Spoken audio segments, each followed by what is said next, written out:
Come veniva prodotto il pane dai nuresi che vivevano nel villaggio nuragico di Tancamanna, come realizzavano gli utensili per cucinare, sono queste alcune delle domande a cui hanno cercato di rispondere gli archeologi, organizzando una giornata dedicata all'archeologia sperimentale dal titolo Come 3600 anni fa.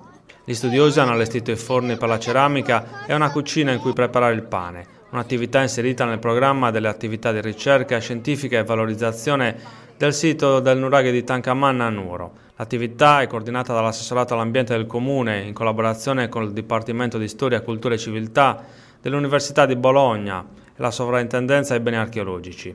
L'attività scientifica è diretta dal professor Maurizio Cattani, che si avvale della collaborazione degli archeologi Florenzia De Bandi, Demis Murgia e Andrea Fiorini. Abbiamo continuato con la sperimentazione archeologica per riesumare quelle che erano tutte le attività svolte a Tancamanna 3600 anni fa. Continuando con gli scavi sono venuti fuori altri dati e quindi oggi abbiamo ripercorso quello che doveva essere tutto il procedimento della cottura del pane e della ceramica, cose che erano unite dal fatto che la maggior parte dei ritrovamenti che abbiamo avuto qua a Tancamanna sono delle teglie che abbiamo dimostrato con l'archeologia sperimentale che servivano per cuocere il pane, per la cottura del pane.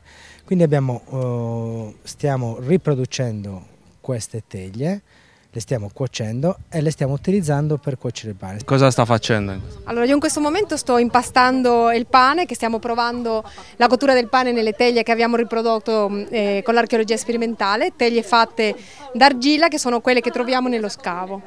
Qui sto impastando il pane con cui abbiamo fatto queste piccole pagnotte che potete vedere qui e che abbiamo condito con questi elementi che vedete qui, il lardo, le uvette, le olive e il timo, tutti elementi che nel periodo dell'età del bronzo sicuramente veniva consumato.